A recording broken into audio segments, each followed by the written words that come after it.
featuring Miggs.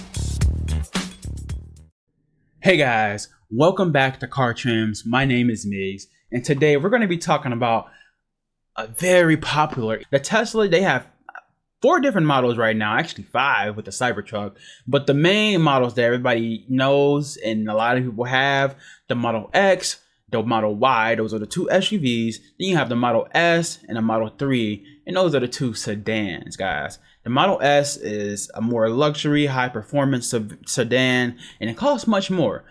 The same with the Model X, but that's an SUV version of that, and it costs much more. And then you have the Model 3 and the Model Y, which are more cost efficient, and they really do a good job for their segment. I'll be honest with you. But today we're going to talk about the Model 3. Why we're going to talk about the Model 3? Because it is the most bang for your buck out of all the models, guys, especially after this new 2024 refresh. So let's get into it. This Model 3, it was built for the distance, is what Tesla is saying, but they are right. It goes 363 miles to a charge.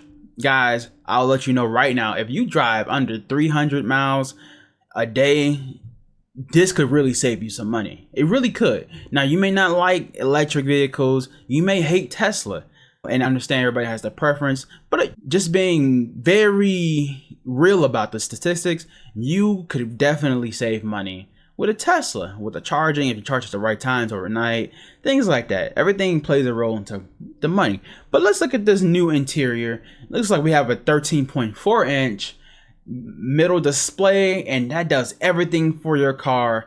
Guys, you need that display. It is great. They have great software. I don't have a Tesla, and I've test driven multiple Teslas, old gens, current gens, X, Y, Model 3. They all are fun cars. They're good cars, and the screen is always great. It's almost better than any other screen I've ever used in the car because it's so fast. Whatever you press, it just does it instantly. There's no delay time. It's one of the best softwares I've ever used in a car. So I call Tesla a software company, not a car company, because honestly, if we can get something like, let's say, a Cadillac Lyriq, you actually have the luxury. It actually looks like a nicer car, in my opinion, but it doesn't have that software. That GM is just lacking on that software that Tesla's bringing for the EV game. It makes a big difference. Now, they don't have Google and Apple CarPlay, stuff like that. You have to use Tesla's apps. That's the bad part. I don't like that. That's what they're doing. Again, it works for them. Okay, they have the phone app where you can open your trunk, open your front, defrost the car, cam mode. You can put it in Sentry mode. That gives you 360-degree cameras around your car that records everything, just in case you just want to make sure your car is safe. No other car is doing that. Look, Sentry mode activated. Beautiful. And the charging network, guys. Charging. That is the biggest concern with EVs.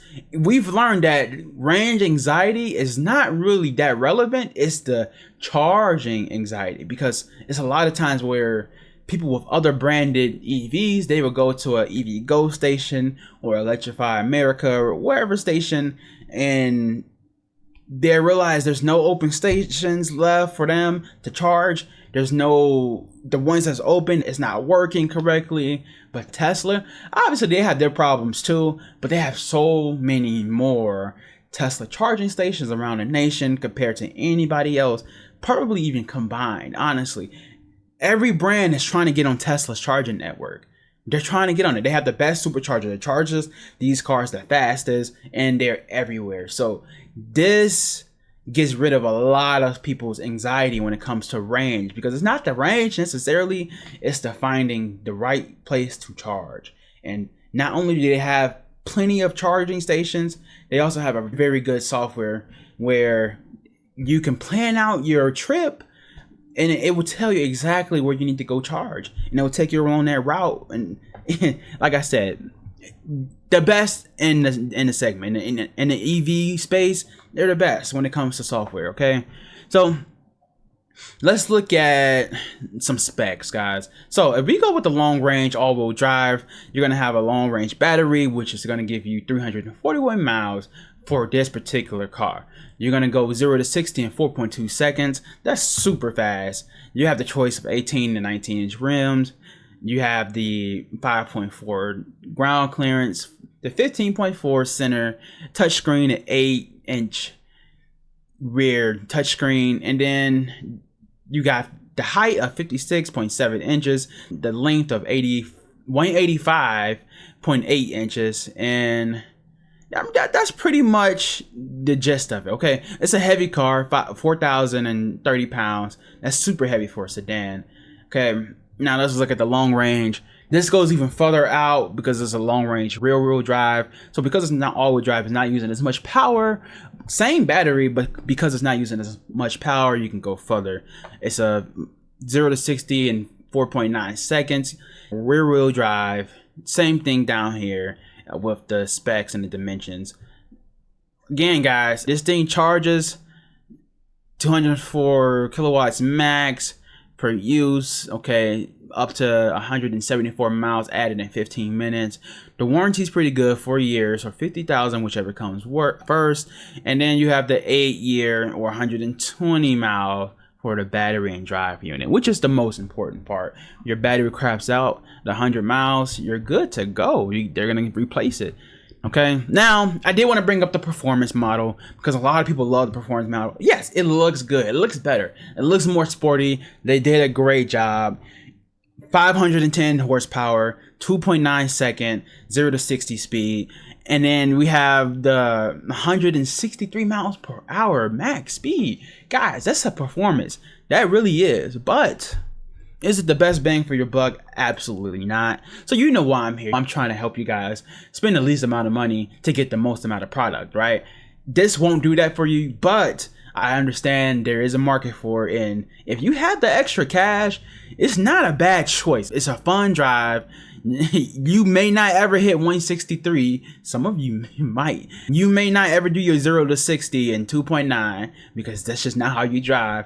And at that point, this car is just gonna be overkill and it's just gonna cost you more money than what it's worth. But if you just simply love the way it looks, because it does look better, it's a better looking car, then go for it. But it's not gonna be your best bang for your buck, okay? You're getting better brake calipers. This is nice. The rims look better. The design is just a little bit better, just a little bit. The inside, it's a little bit more premium. So if that's what you're looking for, go for it. But again, guys, the Model 3 long range battery, they did an all-wheel or the rear-wheel drive, is the best bang for your buck. I personally think the rear-wheel drive is probably the one that most people would need.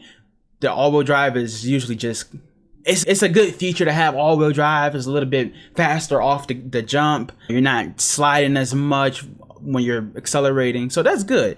If you live in a slippery state where it's always raining or always snowing and something like that, it's not gonna be a 4x4 Jeep just because you get all-wheel drive. So still be safe, but it is a little bit better. So I'll leave it out to you. Which one would you prefer? The Model 3 rear-wheel drive long range, the all-wheel drive long range, or the performance, guys? Which one would you get? I'm very curious. Now, before I go anywhere, I just want to show you guys the actual pricing, because the pricing can be deceiving. It's deceiving because this is everything base, okay? They put so much stuff in this, like estimated gas savings. Like, don't put that in my payment. I want to know exactly how much I'm going to owe, okay? So let's go 0 down.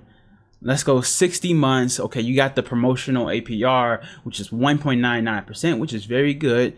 I'm going to estimate taxes. It's going to be different for everybody depending on where you live. So this is the real cost per month. Okay, $649 per month. That's not including the estimated gas savings, which it really is a big difference. You probably will spend $5 if you have a level 2 charger in your home. Probably spend $5 and be like, whoa, I only spent $5 for this month. Sometimes it's gonna be a little bit more, sometimes it's gonna be crazy low. So think about that. It really does save you on gas. I did include the tax credit. If you don't qualify for the tax EV credit, then you're looking at $774 per month. If you guys like to lease, I'll go ahead and look at that too.